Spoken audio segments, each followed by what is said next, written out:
तो नाज़रीन, आप देख रहे हैं मेरा यूट्यूब चैनल और आज हम बात करेंगे आईएमएफ से जो भीख मिली है उसके बारे में।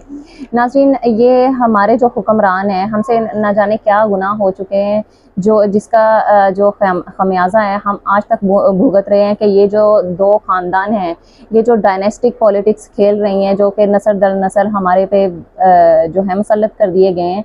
ये है हमारा क्या गुनाह था जो हम पे ये इस तरह के हुक्मरान मुसल्लत कर दिए गए हैं। ये वो हुक्मरान हैं जो कि खुद तो पूरी अय्याशियाँ करते हैं, लेकिन आवाम के लिए इनके पास कुछ भी नहीं है। आवाम जो है भूखी मर रही है और ये खुद इनके इतनी जायदादें हैं कि ये इनकी अगली 10 पुश्तें भी घर बैठ के खाना खा सकती हैं। इस दौर में कोई ऐसा हुक्मरान हो किसी मुल्क में जिसको इतनी सेंस ना हो कि आईएमएफ से जो भीख मिली है उस पर इतनी खुशी का इजहार करते हैं।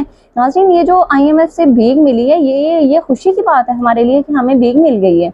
नाज़रीन, ये बाकायदा खुशखबरी के तौर पे और फ़ख्री अंदाज में बता रहे हैं इसहाक डार और हमारे जो वज़ीर आज़म साहब हैं कि हमने जो है देख लें आईएमएफ से भीख ले ली, हम कामयाब हो गए, देख लें मिल गई।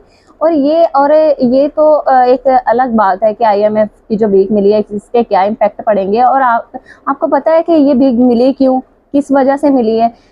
आईएमएफ ने ये भीख इसलिए दी है, इन्होंने जो मुल्क के हैं काफ़ी असासे जो है वो गिरवी रखे हैं। आपको ये खबर मिली होगी कि जो इस्लामाबाद का एयरपोर्ट है वो लीज पे दे दिया गया है।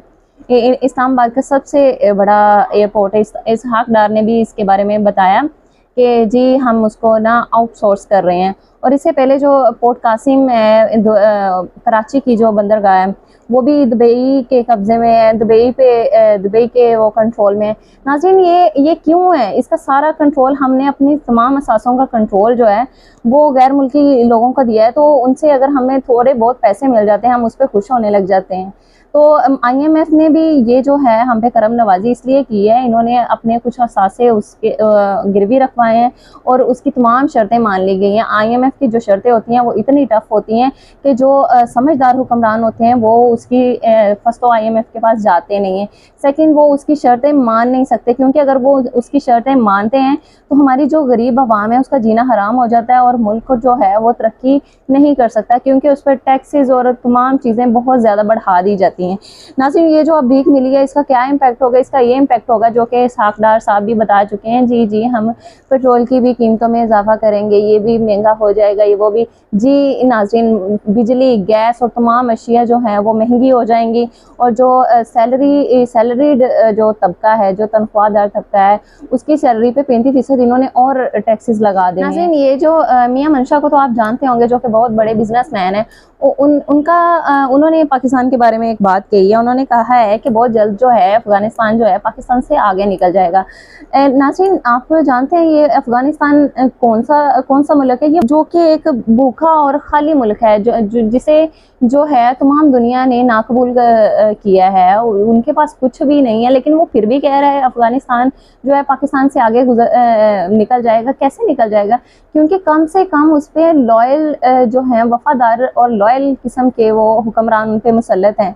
नाज़रीन, जिस कौम गुर्बत तो होती है, जिस कौम के जो हुक्मरान होते हैं वो अगर वफादार हों तो वो कौम एक ना एक दिन ज़रूर तरक्की करती है। और जिस कौम के जो हुक्मरान ही इस तरह के हों जिस तरह के हम पे मुसल्लत हैं, तो उसके पास जितनी मर्जी रिसोर्सेज हों, जैसे कि पाकिस्तान के पास तो बहुत सारी रिसोर्सेज हैं लेकिन उसकी मैनेजमेंट सही नहीं है, तो और पाकिस्तान एक नहायत ही गुर्बत में जा रहा है।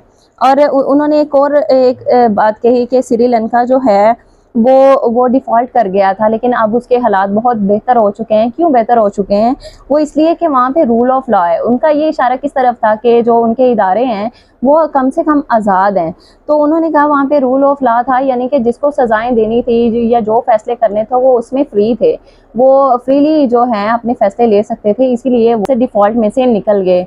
तो उनका इशारा पाकिस्तान की तरफ था कि पाकिस्तान पर जो है रूल ऑफ लॉ ठीक से इम्प्लीमेंट नहीं हो रहा, तो पाकिस्तान के बारे में क्या ही कहना है। उन्होंने ये बात करके ख़त्म किया पाकिस्तान को कि अफ़गानिस्तान पाकिस्तान से आगे निकल जाएगा।